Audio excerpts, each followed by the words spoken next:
Tonight on the North American Friends Movie Club. Two friends get matching bracelets. Two friends drink a big bowl of blue liquor.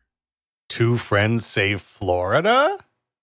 We watch the 2021 American comedy Barb and Star Go to Vista Del Mar, starring Kristen Wiig, Annie Mumolo, and Jamie Dornan. So slip on a comfortable movie blouse.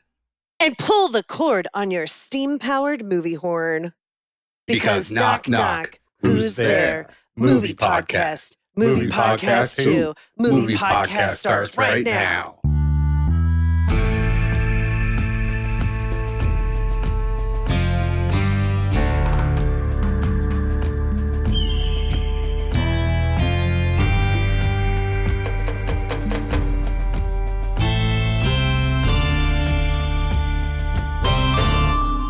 This is what it sounds like when we do a podcast. We're currently doing one. This is the North American Friends Movie Club, and you might notice something about the name of our show, and that's Friends comes before Movie Club. So I gotta ask my two Trishes, how we doing? Good, except that we started off with a little contention because you both named yourself Trish in the chat. And you were arguing with each other about who was the real Trish. Well, I think it's obvious who the real Trish is. Well, I got in first, so you're copier. You got in first. You got in worst. Oh, I don't have anything for that right now, but I called Kate a hoe at one point. Oh my God! Yeah, got heated. Did you call me a hoe? Because that's a great introduction into the story I've been dying to tell you. I did. I called you Trish 2.0, more like Trish is a hoe or something like that. I texted you earlier this week. It was Saturday night. And I was like, I can't wait to tell you guys how I got called a slut tonight.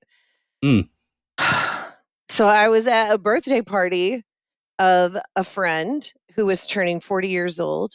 And he invited all of his friends. Happy 40th birthday to Sal. He is a man I know. Sal? His name's Sal, yes. What is that short for? It's one of Kate's mob friends. I was going to say, fucking mob-ass friend, what's going on right now? Sal has the most luscious head of hair for a man that's 40 years old. Go on, really? Shocker. Let me guess, he has a hairy chest, too. I think he does have an Italian last name. Okay, so anyway, we're at a bar, having dinner, had drinks. We're having a great time. A lot of my good friends are there. And so Nick and I are having a great time talking to Sal's friends. And it's the end of the night. And another part of our group, an acquaintance, a guy I hang out with, the brother of one of my best friends, comes up to me and says, do you know why, do you know why Charles's wife is called you a slut? And I said, what? He said, do you know why Charles's wife would be calling you a slut? And I said, no. And why are you asking me this? Like, why are you... Yeah. And then I didn't know what to do. And I clarified. And then I was like, I looked at Nick and I said, it's time to go. and we walked. And so as I was leaving, this guy, did I call him Doug? I have to make Charles. Up names. You call him Charles? No. Charles's wife called Kate a slut. Wait. I just one question before we continue. Is Sal a real name? Sal's 100% real. That's the only real name I'm using in this scenario. All right. The rest have been protected. Yes. Okay, so Doug is who ran up. Doug is the brother of my best friend. Gotcha. These are pseudonyms. And ran up and said, do you know why Charles's wife would be calling you a slut? And I said, no. Like, all the things. I look at Nick. I say, it's time to leave. And Nick is like, yeah, it is. And so, so Nick goes and he goes, I gotta go. I'll use this real name. I gotta go say goodbye to Sexy Dave. So of course. The two real names are Sal and Sexy Dave. I'm on board. And so he goes to say goodbye to Sexy Dave.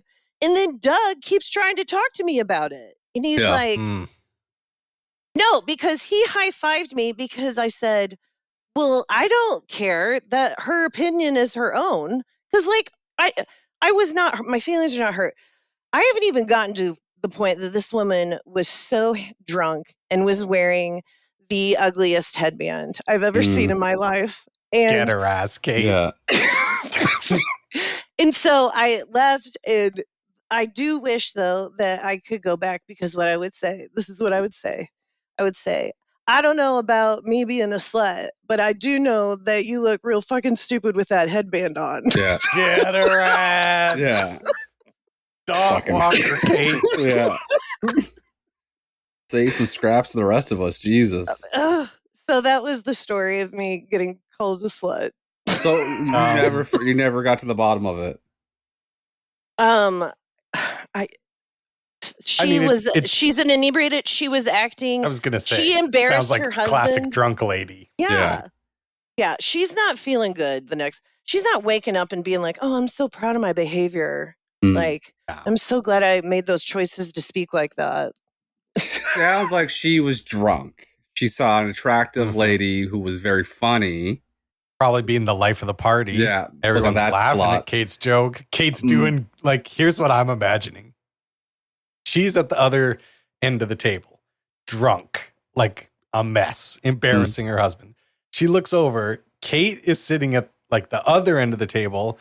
Everyone's gathered around Kate in a semicircle, laughing, and Kate's doing that thing with her glasses where she moves them up and down after she does a punchline, like a whoa, whoa, whoa, whoa, whoa. And it's absolutely killing. Everyone's ha ha ha, and she goes slut. Slut.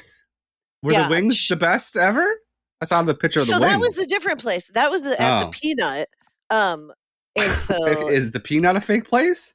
No, there's 4 locations of the Peanut in the Kansas City metro area, and it's like apparently these are Nick's favorite wings, and the I only get it. Person so what that's it is, nodding along right now is Travie Will. He's like, yeah, I've been to the Peanut many nights. Yeah. Who else would be nodding his head? I bet Travis Kelce and Taylor Swift. Oh, I'm just kidding. Good point. We don't know who listens. They might listen. We don't know. Anyway, how are you guys? Did anyone else get called a slut? Well, we want to know about the wings. Were they the best in Kansas City? Maybe. Yeah. Okay. Not no. It wasn't like you ate it and you said, "What the fuck is everybody talking about?" I get it. It's a full wing. You get the whole thing. It's not chopped up. It's not like buffalo wings. It's less work that way, though. I don't know, because it's harder to eat. To me, it's like I don't like the extra bit. No, I do, and everyone I know hates it. I chew on. You like the gristle because you're up in the. You don't get animals where on the island. No, he's getting a chicken over to the island is such work. You got to eat every piece of the chicken and like put the feathers in your pillow. You can't waste any chicken. Well, I don't see the reason for bringing all this up, but yeah, I would respect the animal. I would use every part of the animal. I would eat the tip, and I would fucking make a stock out of it. Know what? You should be able to take the bones home with you when you buy wings. They're your bones. So you can make soups. Why can't you? Yeah. See, I bet they'd let you if you wanted to embarrass yourself. Exactly. That's the problem with society now. I'd be the freak if I asked for the bones. Yeah. I'd be the weird one at the table if I asked for the bones. Oh, I'm sorry. I like to make my own stock. That's a skit that that should be part of a movie. Well, they're my bones. I bought them. You should get the bones, and you should get your teeth at the dentist. Well, why wouldn't you have your teeth? They don't give you the teeth. They don't give you the teeth after. 100%. Yes, they do. That's insane. Your fucking dentist is crazy. Your party dentist is a nut job. He gives you your teeth afterwards? 100%. What? He pulls a tooth out of your fucking disgusting diseased mouth and gives it to you. That is part of my body. Of course I want it back. Oh my God. Teeth. What do you mean? Do you not have your teeth? I'm not talking. I have the teeth in my head. If I get a tooth extracted, I had a tooth for 35 years in my life, and it got pulled, and I kept it because that had been with me for 35 years. That's like if you lose an eyeball. Are you just going to throw your eyeball away when you keep it? Oh, Burning Man dentist is fucking crazy. People that are listening to this, you got to comment under the episode if you fucking get your teeth after the dentist, because that's insane. I agree that you should. Insane. How you doing, Nate? Now I'm thinking about like asking your dentist for the tooth, and then he looks real disappointed because he wanted to keep it for himself, and he's like, "Yeah, I guess, sure." Yeah, he looks really disappointed. Yeah, yeah. I have one more question about the dentist before we go to Kate. Nate? Kate, does your dentist put gloves on before his hands in your mouth? Yes. Fucking better. That's actually it's less sanitary to put gloves on. But okay, go ahead, Nate. What do you mean? What do you? You're not listen. My orthodontist never wore gloves when he touched my mouth. Oh my god! Oh my god! I know. I wonder if that's played. Now that I'm 42. Yeah, I wonder thinking about it. Yeah, I wonder if that stuck with me subconsciously forever, and that has shaped my personality a little bit. For sure. Yeah, I can so. Still remember the feeling of his bare skin against my gums.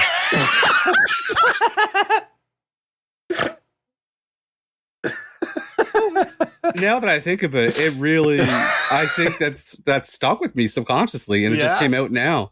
Did you consent to him sticking his hands in your mouth? No one ever asked. Oh. Yeah, it was never offered. You got trauma. I gotta Google him. Did he go to jail? Trauma. Did he go to jail? Oh my! No, Brent. I just got raped my MD, and the first thing was cocky, arrogant, glad he lost his house, so I don't have to see him anymore. Cocky, arrogant, sticking his hands in my mouth. I really gotta get. Yeah, I gotta get what's really. I know something happened. But okay. So how you doing, Nate? I'm good. I'm good. On Sunday was officially 6 months of working out every single day. Woo! What a champion. What a hero. The man gets his steps every day. Love it. That's fucking impressive and inspirational. Thank you. But now I'm in a tough zone where my fat guy pants too big, falling down to the ankles while on treadmill. But skinny guy clothes too tight still. I'm right in between them. I'm right in between them at this moment. So I kind of got to just wear up. I just got to hold on for dear life, literally. Yeah, imagine me just two hands on the top of my shorts all the time, because that's what I'm doing right now. Oh, I love that. No. Running across the street like a cool guy, holding his shorts up. Two hands on the shorts like I'm trying to keep him out of flood water. Monica throws him a fucking muffin. He goes to grab it and his pants fall down. Well, no. That's good, Nate. Congratulations. Thank you. And then it was my niece's birthday. And that's the only thing that's happened since the last time we spoke. She turns 4? Turned 4 years old. Awesome. What was the birthday? We just had dinner together, and her great aunt, I guess my aunt, was in town, and I got her a crocodile wooden puzzle. Ooh, pretty cool crocodile. Is that what you got her? Yeah, that's what I got her, and she's so nice. She said, "Oh, I love it," before she even opened it. I said, "Oh, very nice. Sweet." She's gonna get you a belt on your birthday. I have a really good theory and take. Okay, it's probably some of my best work. I'm really excited. Yeah, I got a question for you two. What's the oldest profession in the world? Farmer. Prostitute. Yeah, okay. What's the second one then? Lawyer. No. Cobbler. No, it's magician. And what do magician? I forgot about prostitution being and magicians use bait and switch. That's their motto. That's how they get you. That's how they make you think their magic is the old bait and switch. And I've come to a realization that for the entirety of our existence, mine at least, we've been bait and switched. Where are we constantly looking to in amazement and wonder? Up into the space, into the sky. When all the real shit's happening right below our feet in the water. I think space exploration is fake. Space is fake. And we're being lied to and told to explore this so we don't know the horrors of what's going on below us. In the ocean. Is it? Yep. So it's just horrible everywhere, no matter where you go. Well, I think they're doing it for our own protection, because what's really going on in the ocean is just stuff we couldn't handle. I think that's where all the H.P. Lovecraft shit. Yeah, sure. I don't know who that is. Yeah, there's like a fucking monster. There's a sea monster down there. Well, I already believe. Yeah, of course there is. I mean, come on. We just discovered a new whale yesterday. Yesterday, imagine a new whale just washes. A whale washed up. Whale news.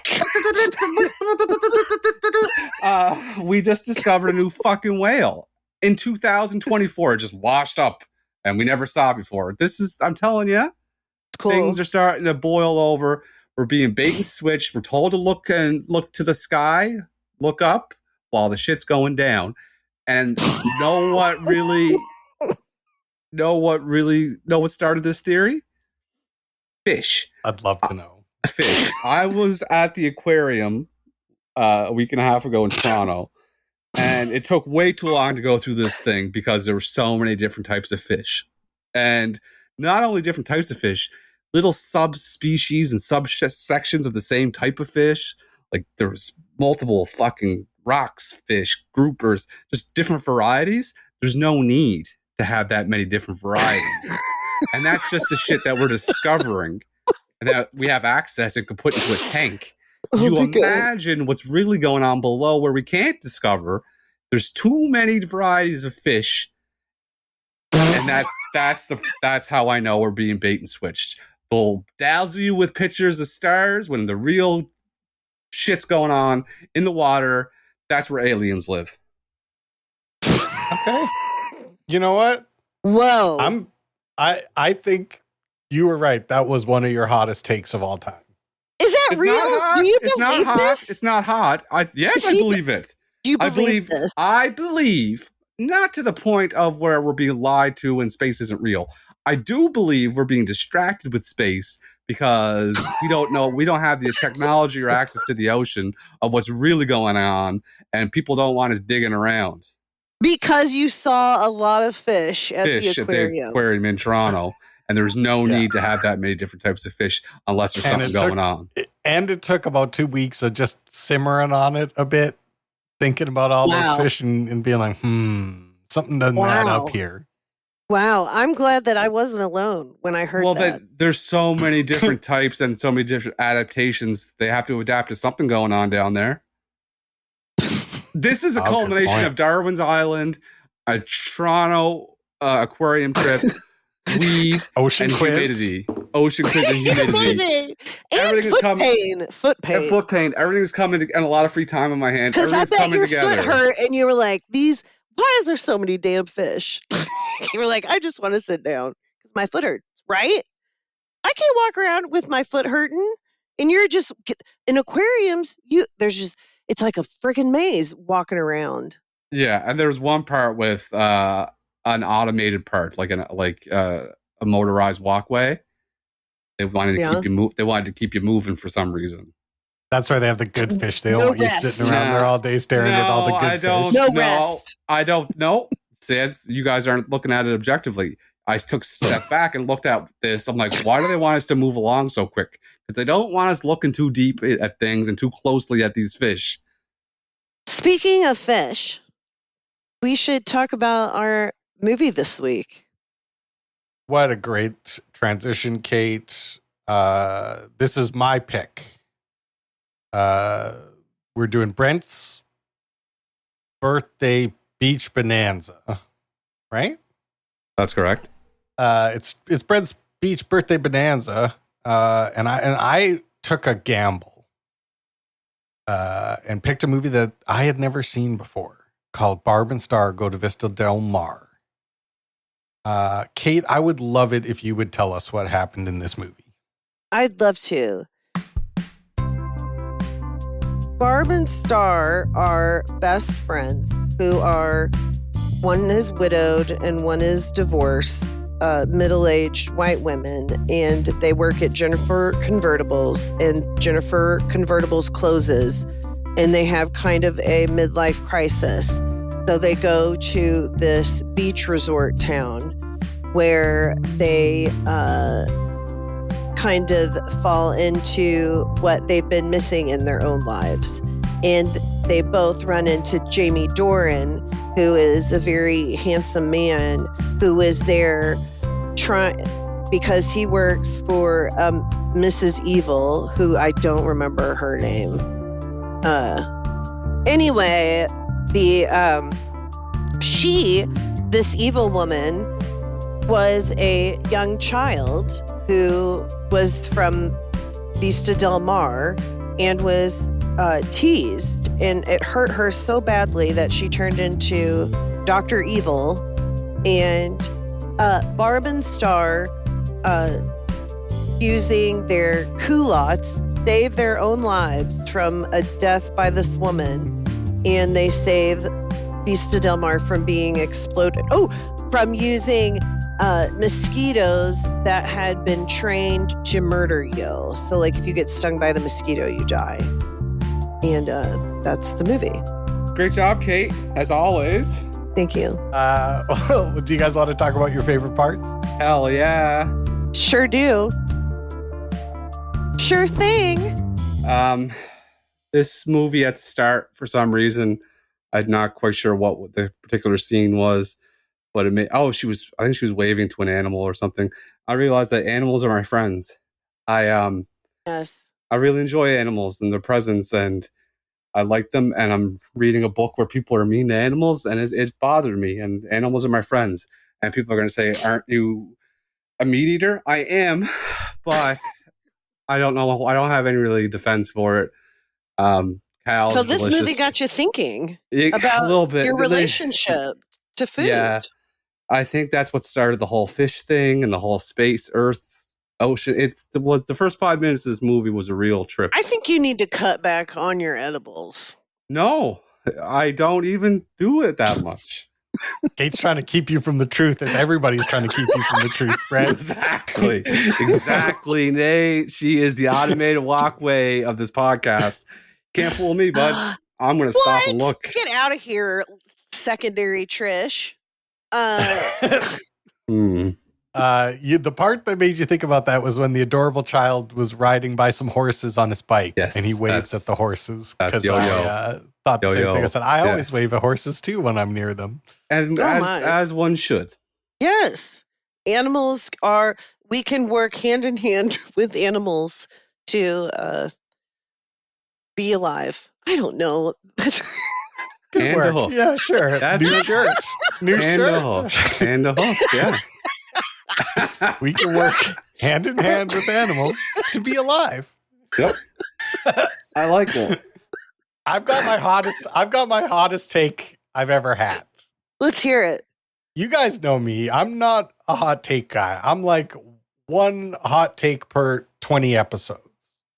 Sure. This was a gamble. You take a gamble with a movie you've never seen, especially on this podcast with you two sharpshooters. Like, ooh, I was rolling the dice. Yeah. Yep. This is one of the funniest movies I've ever seen in my entire life. I loved every single second of it. I think it might be in my top 10 favorite movies of all time. That's how much I love this movie. I want to get that on record before whatever happens next. Yeah. I love that.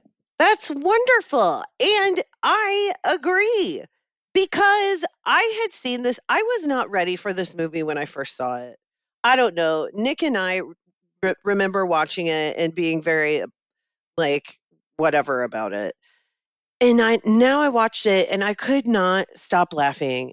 I I laughed from tip to tail in this film. It is It's so funny. fucking funny.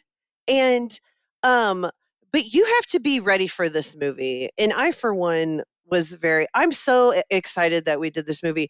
And I found out that this is my sister Jamie and Ted and their daughters. This is like their their favorite family movie. Like they love this movie. Heroes. Yes, and so that's why I am Trish, because it is my family loves this movie, Brent. So that's why I'm the real Trish because Reba is the mermaid. Like, come on. Yeah, she's the mermaid and I'm the merman. So I mean, what the fuck? Oh, everyone's making really good points right now. I almost spit out my water. Since grade 7, I've been called merman, and all of a sudden you're the mermaid. Okay, sure, cool. No, Whatever. I'm Trish. I'm a spirit of the sea. So excited to see the results of the official poll with the question, who is Trish, Brent or Kate? About someone should lay off the edibles. It's time to look in the mirror.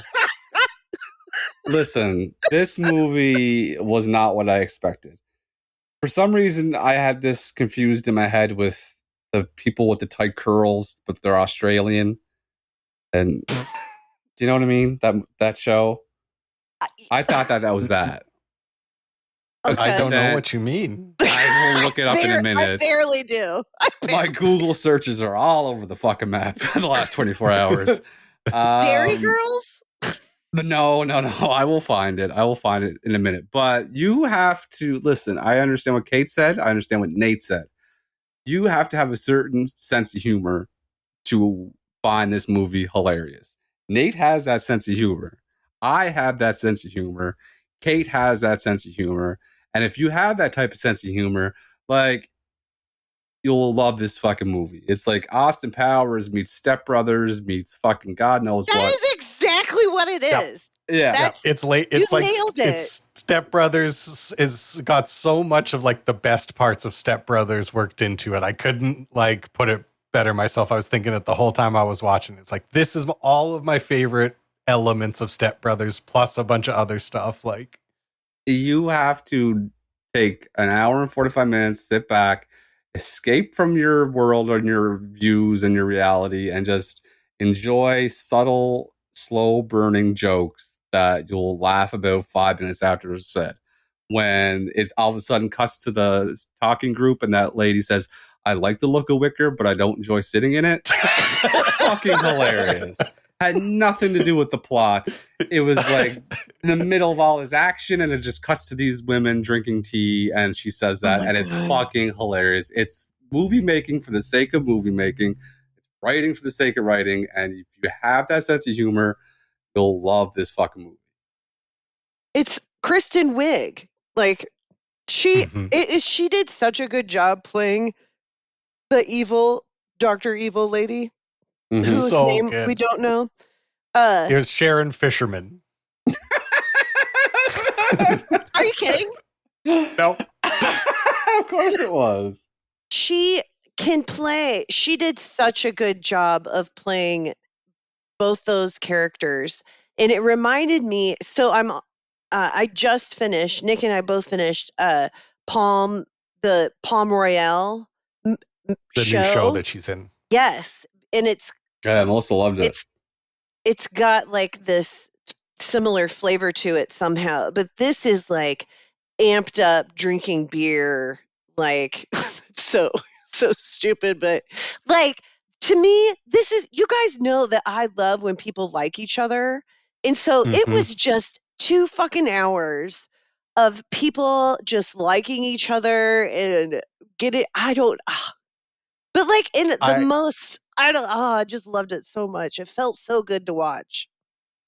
I watched this one again with podcast superfan MJ, and she loved it just as much as the three of us. So this movie is just universally good if you give it a chance. But I was saying to her, like, I've been missing this so much. Like, humor has changed a lot over the last 20 years, I would say. And it's become like a lot darker, a lot more like about society and stuff. And this is just the silliest fucking movie. Everything is so silly. And they're completely unironic.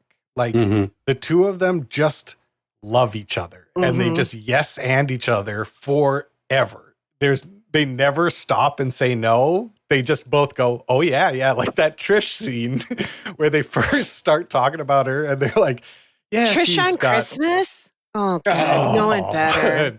She gets everyone a gift. She's got her ears pierced, 2 in one ear, just 1 in the other. Like, and it shows them like talking about it for the whole flight from wherever they are to Florida. I'm like, this is just so fucking funny.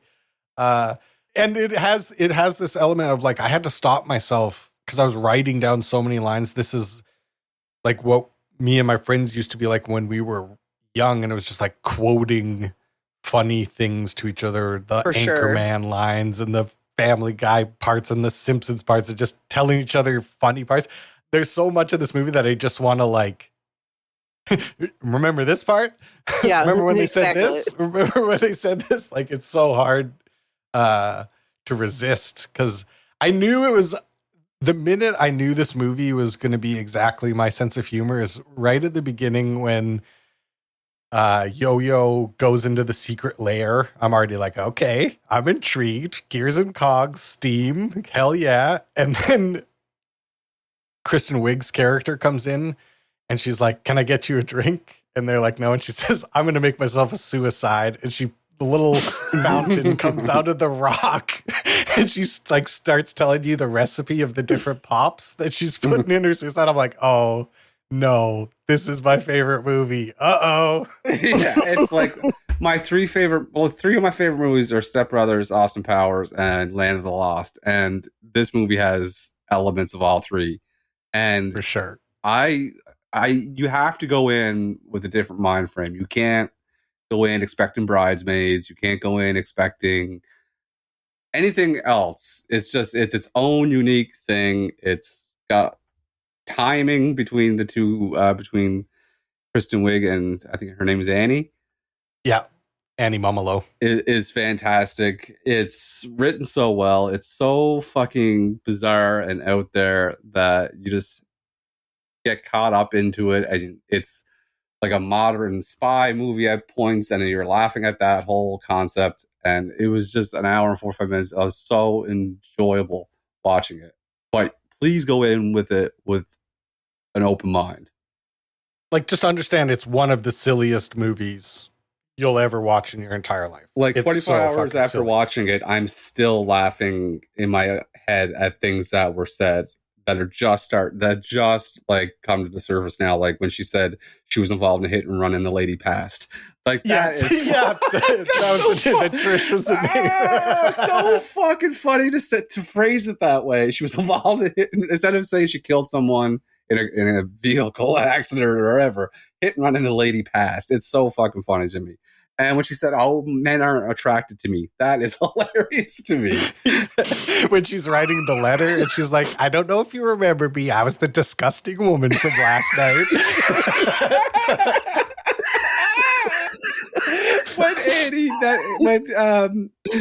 when Barb ran away after she was very excited when she slept with, they had the threesome, and she ran away the next day after talking to the guy. And she ran and screamed, anything is possible. Like when Kevin Garnett won that Adidas commercial. That was fucking hilarious. And there's so many parts. Like every scene has a part that's memorable like that. And even like the supporting characters, like the leader of the talking group, when she's like, I like to play with the pills and I shake them. Yeah, so fucking hilarious. I like the physical comedy when they were in their talking group, and I like that talking group had rules, and you could only talk about the topics that were in the talk, whatever it was. And so the camera goes to their hands and their feet, and they're like listening to an upbeat song, and they're just like barely tapping, just very tapping. And the thing about this movie is their accents. Like the whole time they're doing, what's her name? You know, Jennifer Coolidge. Yes, that's. Oh my gosh, I loved it. If it wasn't for, I don't think this movie works if they didn't have funny accents. I think it's an integral part of their character. Mm-hmm. It's even funny. Like, I usually, when I have to do the quiz, I'll watch the movie and then I'll go back and sort of like skipped through the movie to try to find different questions to answer. Mm-hmm. And it was one of the things where I watched it one night and the next night I went back to do that and I started the movie and I just didn't skip any parts and I laughed at even more the second time. It's like, it's still funny the next day that I watched it. Like when they're lying to each other about where they've been and she's like, oh, and I was just walking on the beach and then I saw a turtle. And so I walked him back to his house and she goes, you went to a turtle's house? It's one of those movies, though, that like you have to be careful when you say you want to watch it with one of your friends and tell them that they're gonna love it. And you like, I know if I suggest this person, if I suggest this movie to somebody and I was watching with them, it's one that like staring at them the whole time, like this is funny. You should be laughing at this part right here. Like, oh, didn't laugh there. Bad taste. Yeah, and that's that. I think it caused a lot of fights between people. I think this would be very polarizing. Like, in the same way I think Step Brothers probably is. Like, if you like Step Brothers, it's one of the funniest movies you've ever seen. And if you don't like Step Brothers, you probably fucking hate it. Like, you can't stand it. Because I remember when I saw Step Brothers in the theater, it was like me and my friend Christina laughing our asses off and nobody else in the theater laughing. And it was such a weird experience. I was like, what is happening? How are you guys not? On? It's like you just saw the Mona Lisa. What is wrong with you? That funny thing, like a funny line in Step Brothers was like, "Oh, you're sweaty," and like, "Oh, Cops was on." That's fucking hilarious. And there's so many lines like that in this movie. It's uncanny. Oh, Kath and Kim are the Australian people. Oh yeah. That's what I thought it was. My favorite part of this movie was that their culottes saved them because their culottes turned into parachutes. And I think that is magical. And I loved that part of this movie because it was like so absurd. Like I knew everything else was absurd. And then that happened. And I was like, gosh, darn it. That's just wonderful. It's like Looney Tunes. You know what I mean? Like it just at one moment in this movie, it turns into a Looney Tunes sketch for 5 seconds. And then they're like, it's so funny that they're fighting the second before they have to jump off that cliff, and then they land, and they're like, I'm so sorry. It's like, oh, thank God. We got him back. We got our guys back together. They're a team again. Oh. It's so ballsy. The thing about it is you have to have such confidence in your writing ability and your comedic talents to write a movie with the ending of culottes are going to act as parachutes to save us. And then when people think that we drowned, water spirits that will be cast by Reba McEntire will save us. And if that's the ending of your movie, you better have an hour and 45 minutes of some fucking jokes to back up. Yeah, you better be bringing it. Yeah, because you can't have a bad fucking movie with that ending and get away with it. I swear this movie like inspired me to write another movie. I think I was like, I thought that what I thought was funny was like done. And then I watched this and I'm like, no, you can still do it. This is so my sense of humor. I'm like, okay, I'm going to write a silly ass motherfucking movie that's extremely fucking silly. And I'm not scared anymore. They showed me the way. That's awesome. Yeah. It's like, I don't want to pump Nate up too much. His head won't fit in the door. Tambourine City, Nate's book that he wrote that I love, has a lot. It reminds me a lot of this movie. So I think if you wanted to apply yourself to write a movie, this movie would be the way to inspire you. I want to read Tambourine City. I'll send it to you, Kate. Listen, what Trish. the fuck? Are you making? Yeah, Trish wouldn't do that. Trish wouldn't talk like that. No. Oh, she would never. Come on, we learned about friendship, guys. She would never speak that rudely to her friend. Trish wouldn't. Oh, Trish? She'd never. Do we have a quiz?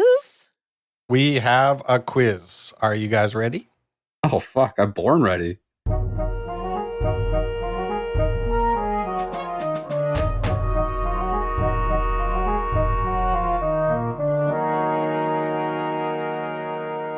This is called the Barb and Star 7.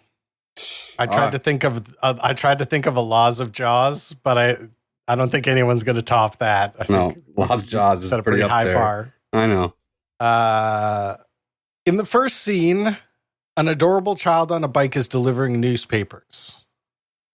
What is the name of the newspaper? The Taylorsville Gazette, the Taylorsville Tribune, the Taylorsville Times, or the Taylorsville Herald? And let's start with Kate. I'm going to say Tribune. I'm also going to say Tribune. Choo choo. Ooh. Let's get on the train, and while you're riding the train, read the Taylorsville Gazette. Yeah. Mickey is the lady who tells Barb and Star about Vista Del Mar. What is Mickey's husband's name? Manuel, Marco, Miguel, or Mateo? Manuel. Mateo. Well, hop on the train because the conductor, his name is Miguel. Choo choo. I was going to say Miguel. Damn it. There are only 3 major rules in Talking Club, as Kate alluded to earlier. Mm-hmm.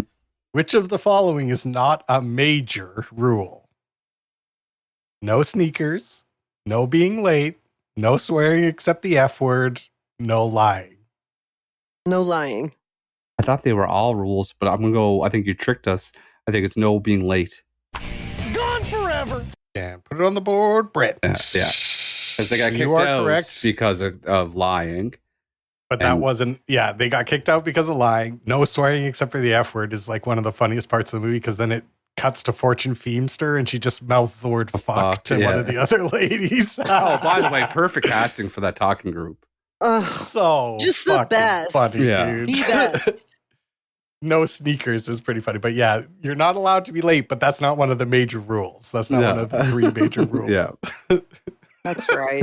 Perfect timing too when she got to the door and she locked it. She just locks the door. Just go away. Yeah. So good. Barb and Star talk about an imaginary woman named Trish who loves the holidays and has one ear double pierced and the other just single. What is Trish's favorite animal? Parrot, pigeon, owl, or hen? Owl. Owl?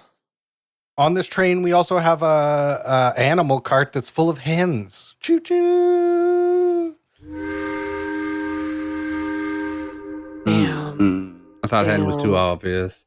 It's too funny when she goes, and her favorite animal, and then both at the same time they go, hen. Oh, no.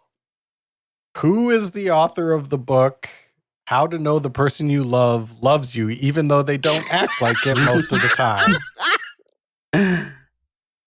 Vincent Clouds, Vincent Bubbles, Vincent Cotton, or Vincent Pillows?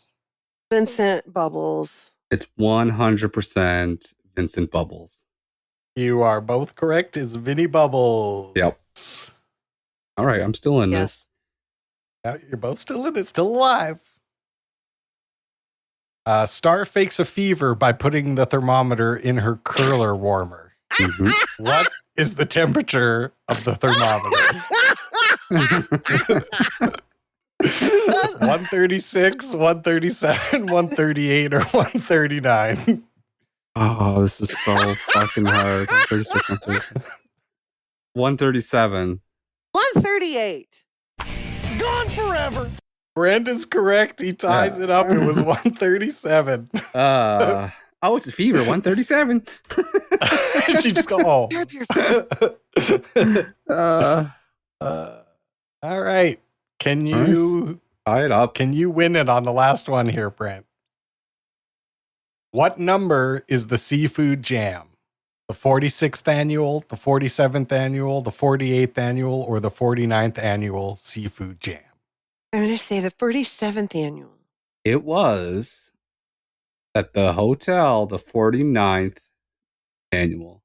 Well, this quiz is gone forever. Brent has come from behind to win the Barb and Star Go to Vista Del Mar quiz. It was the 49th annual seafood jam. Gone forever. Oh, wow. What a comeback. Congratulations. Thank you. I couldn't have, you won yours. I won mine. I made it a point for Nate not to win his. That's petty. Yep. And that's true Trish behavior. That's Trish behavior right there. Trish would never. She would. Trish would never. She would. Trish is a gentle spirit. So why don't we give out some medals, which is going to be tough. Yeah, let's give out some medals. Let's give them out.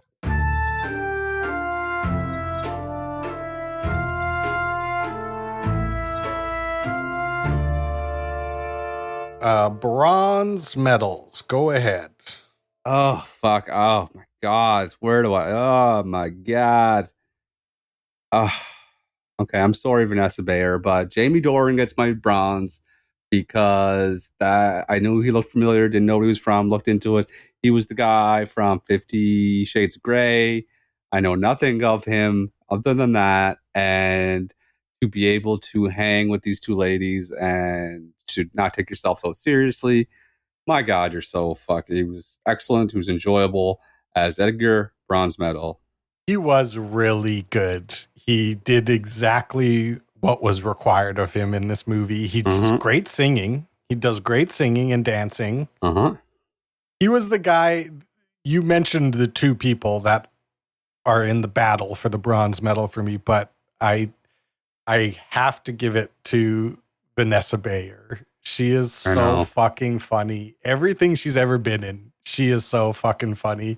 And I think I was on the fence until they do one of those random cutbacks to the talking group, and she goes, "This is one of my favorite facial expressions." And she just like does the weirdest fucking face. My favorite part of that, I when I watched that scene, I had to study the other three actresses because I just knew that they were fucking dying to laugh at her. How about you, Kate? Well, you guys have convinced me. I was going to give it to Fortune Feimster because I love her. And she's so good that too. She has a character that she continues to play like on Instagram, and her name is Deb. It's an adjacent character. And she's just so fucking funny when, God damn it. But yeah, I'll give it to Vanessa Bayer as well, because she's just like so dry, just like the driest humor. It's so good. My silver medal goes to Annie Mumolo. First time I got to see her that I thought, but I remember she was the panicky woman on the plane in Bridesmaids, and I'm like, okay, she's just the scene stealer, and I can see why she was very hilarious with this and would have got the gold except for, but yeah, silver medal. I think we're gonna match the rest of the way through because I agree with you. I loved Annie Mumolo. This is the first time I've really seen her in a movie. Her and Kristen Wiig wrote Bridesmaids together, and then they wrote this one together. So obviously they've been working together for a long time. She's so funny, and her acting is actually awesome. She is a star. And if she wasn't up against one of our greatest comedic performers of all time, she would have easily gotten the gold. But yeah, I'll give her my silver as well. Agreed. Yes. I'm just gonna repeat everything you guys say. I could just imagine her and Kristen Wiig writing this movie, and I don't know if this was impromptu, like ad-libbing or whatever. What's the word I'm trying to think of. Improv? Improv. Improv. But with and like I said it before earlier in the episode, anything is possible. To her to scream that. If they wrote that, they probably were keeled over laughing when they wrote it. Can you imagine how much fun they had? They're probably the best friends, man. Oh yeah. I know, that's the dream. They had so much fun. Shit like this. Golly. Gold medals. I think we're all gonna have a little turkey. Yeah, it's Kristen Wiig. She was a dual threat in this movie. She played the evil person and the good person, and she was just hilarious. She is so fucking good as Sharon Fisherman. Like, she's so serious, but just enough silliness that makes it even funnier. But she's like, she's saying all these lines like, now listen here and you listen good. Like, it's so fucking funny. And the fact that her eyelashes were bleached too was very hilarious. Oh my gosh. Yeah, that wig. It was unsettling a little bit. For real. Like, there was moments where you're like, she could do this in the real version of this. Like, she could actually play like a scary lady in a Bond movie. Like, what did they do to make her look like that? Like, did they change her teeth or like? I think it's the contacts. Her eyes are so white blue that it's like, that was what was unsettling to me, is those like crazy light blue eyes, like a White Walker. Yeah, they gave her that crazy wig, put a gap in her teeth. They gave her the eyes, painted her skin, and then made her eyelashes. Her skin and even when she had the fake, goggles on. Like, is it supposed to look fake? I think so, yeah. Everything in this movie, yeah. Like the goggles she had to wear in the sun, the sunglasses were just so fucking good. Awesome. What a star. What a movie, born. What a star. Barb would you guys Star. like to give this movie a She's rating? a star. That's her. Isn't her name Star? She's Star? Yep. Yeah, I remembered it by telling myself, Barb is brunette, and that's how I remembered it. Okay. So that means Kristen Wiig is Star. Got it. I'll never forget that. Would I'll you hold guys on like to that. give this movie a rating? Would you rate that 10 out of 10 as a tip? I would, yes. Yep. Yeah. Well, let's give this movie some ratings.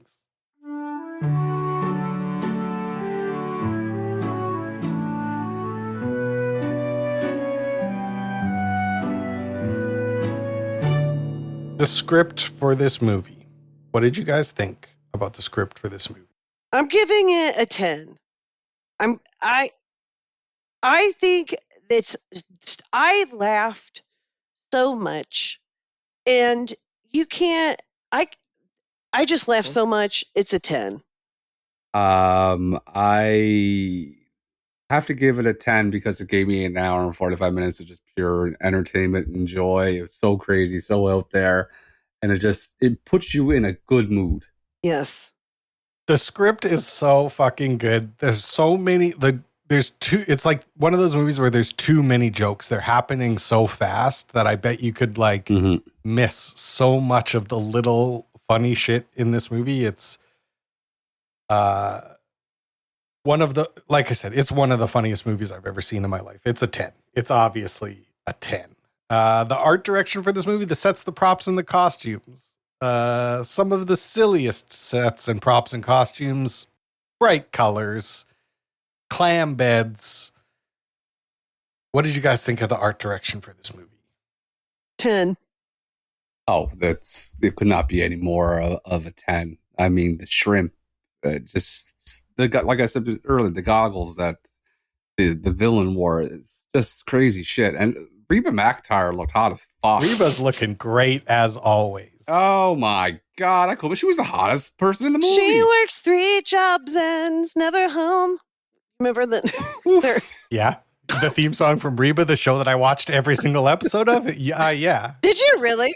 She's a single mom who works too hard. She loves her kids and never stops. She's got the gentle soul and the heart of a fighter. I'm a survivor. I love Reba. Oh my God. Did you watch every episode? I probably watched every episode more than once because it was like syndicated for a while where they play 2 episodes a day on TV when I used to have TV, and I would fucking watch it every time. See Reba and the kids working it out. Oh yeah. Oh my gosh. I also give it a 10. This was so fun to watch, and I loved all the pretty colors, and it was at a beach. Like, 10. This movie starts off with an absolute groove. Barbara Streisand and Barry Gibb, Guilty, fucking, and it never stops from there. Holiday by Madonna, Man, I Feel Like a Woman. Okay, a disco version of The Sun Will Come Out Tomorrow. Awesome. 2 original songs. This music, I'll start us off. This music gets a 10. It's a 10. This is 100% a 10.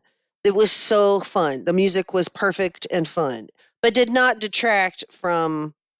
I don't know. It didn't make a show of itself. It was perfect. I know what you guys are doing. I know, like, you guys could not be any more obvious what you're doing. Listen, I'm just listing bangers with no ulterior motives. This movie gets a 10. Hell yeah. There's songs called Ever See a Diver Kiss His Wife While the Bubbles Bounce Above the Seawater. There's 2 versions of a song called I Love Boobies. Oh my God. I repeat, the 2 versions of that song. And then you have your traditional bangers like is Guilty and Man, Like I Feel Like a Woman. Anything with Shania Twain in it's probably going to get a 10 from me. So 10. Yeah, Man. Easy 10. Feel like a woman. That's the song they're tapping their little fingers to. It is. I'm good. Just gently the tapping fingers. their thighs. Yeah. I can love it. So good. Oh, man. The theme for this movie. This is a comedy film. That's what it is. Sure is. It doesn't need to be anything else. I know what I'm going to say. And that as a comedy, I spent a long time trying to think of movies that I thought were funnier than this. I'm like, am I forgetting funny movies that are actually funnier than this? And I truly cannot think of a movie that is funnier than this. Maybe equal, but not funnier. This is a 10. This is a 10. Wow. I'm giving it a 10 too. That was a big statement though, Nate. Yeah, I mean, this movie still, like, it'll never, ever, ever have the recall ability and power of Step Brothers, but it's up there with jokes just as high as Step Brother was for me. I'll be saying things from this movie the way I say, did we just become best friends? Yeah. Like, stuff like that. I'll be saying stuff from this movie just as much. And wow. And our theme this month is Brent's Beach Birthday Bonanza. If you want to watch a movie with some beach in it for Brent's Birthday Bonanza, and someone wanted to do that, how much would you recommend this movie to them? I'll go first since it's my theme. If you look up the word bonanza in a dictionary, there's going to be a picture of Barb and Star on top of a shrimp. Mm-hmm. This is a bonanza from the start to finish, from the first line to the end. Matches the category perfect. Nate went in blind and he hit a home run, grand slam 10. 100% agree. This is the best movie any of us could have recommended. I don't know if I love it. This is a perfect movie to me, but I hope that we continue to watch other perfect movies too. Anyway, of course it's a 10. This is it. You guys, I'm in such a good mood. Mm-hmm. I'm in such a good mood. I also obviously give it a 10. This movie's amazing. That gives it a perfect 50 out of 50. I think our third or fourth perfect movie. I think we've got this one, Oh Brother Where Art Thou? Yeah. What We Do in the Shadows, and Get Out. And Get Out. Yeah. Those are our four perfect films. And I think the comedy in those movies perfectly encapsulates our senses of humor. Yeah, certainly. I really do. It really kind of covers what we're all about on this show. Yep. Yeah. Wow. I'm so glad you guys liked it. I was so worried because Kate, you said last week, you're like, I'm not so sure about this. I was like, when I was watching, I was like, I feel like Kate was going to love this. Like, this is our shit, man. I'm so happy. I think it got me at a weird time in my life. I think I watched it. It got screwed by COVID, so it was like right in the heart of COVID times. That could be part of it. Yeah, for sure. I just think it's one of those like What We Do in the Shadows type films. People that have that sense. If it finds the people that it needs to be found by. There. Yes, good. Well said. Okay, so yeah, now let's pick the audience choice for July, which won't release until August 1st. Okay. Are we ready for all the suggestions? I'm prepared. Aye. Okay. Patton. All right, we have Dunkirk, Beaches, Naiad, The Lost Daughter, Love and Mercy, Perfect Storm, Big Wednesday, American Pie 2, Shag, Edge of Tomorrow, The Lighthouse. There's another Dunkirk. Apocalypse Now, Chariots of Fire, That Thing You Do, Summer School, Dr. No, Saving Private Ryan, Club Dread, Forgetting Sarah Marshall, Point Break, Shutter Island, The Beach That Makes the One That Makes You Old, Captain Ron, Jaws, Shawshank Redemption, Gleaming the Cube, Nightmare Beach. Wow. What are you have guys 4. gonna pick? Okay, let's hear yours, Kate. Lost Daughter, Lighthouse, Chariots of Fire, Summer School. Dunkirk. I'd watch Dunkirk. I have The Beach That the One That Makes You Old. I don't know the name of it. That's just the one that, Perfect Storm and American Pie 2. Okay. We don't have any crossover. Not a single film that we have all agreed on here, because the ones I picked were That Thing You Do and Club Dread, which was almost the movie that I chose for myself, but I was like, I don't know if it's going to hold up. I haven't seen this in a long ass time. I was going to write down Club Dread. I would watch Club Dread. It is the Super Troopers, guys. It's probably going to be raunchy. I'm going to use the word raunchy. I won't like that.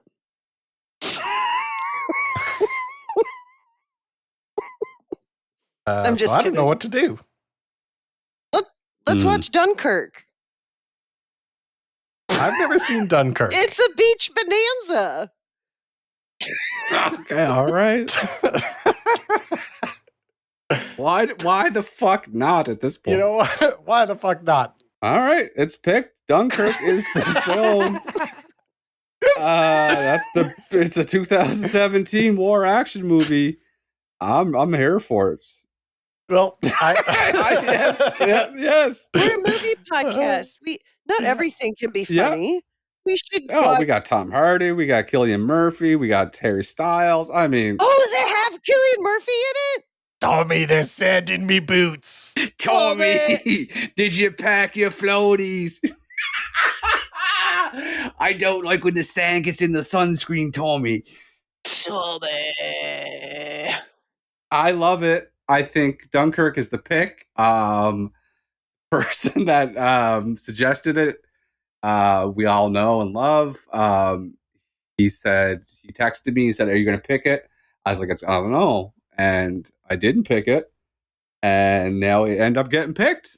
So I'm not a coward, Scott. So there's Scott. Dunkirk. Dunkirk is the pick. I think. Why would you be I don't understand. He loves war, and he's really into war, and he's a big war guy, and especially when it comes to like tanks and planes, he loves war, and he knows that Dunkirk takes place on a beach, and it's technically a beach movie, and he thought he was slipping one by us, but little did he know his fucking movie got picked, which is hilarious. Yeah. Careful what you wish for, Scott. Yep. Well, we'll watch it. We're going to watch it. Yeah, listen, I've felt like I needed to watch it. I've been putting it off, but I was like, eventually I'm going to have to watch this thing. So this is as good an excuse as any to finally sit down and watch a kind of movie. Mm-hmm. We went from this will encapsulate all the aspects of beaches. Yeah, we really got beaches covered here. The romance of beaches, the friendship of beaches, the danger of beaches, and man's proclivity for war. And that means all that's left to do is say goodnight, Kate. Good night, Kate. Good night, Kate. You can practically see it from here. What? Home. We have a job to do. I'm not going back. He's on me. I'm on him.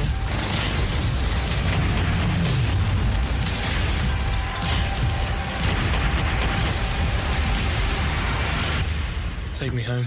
Dunkirk, rated PG-13. See it in 70mm July 21st. Good night, Trishes. No.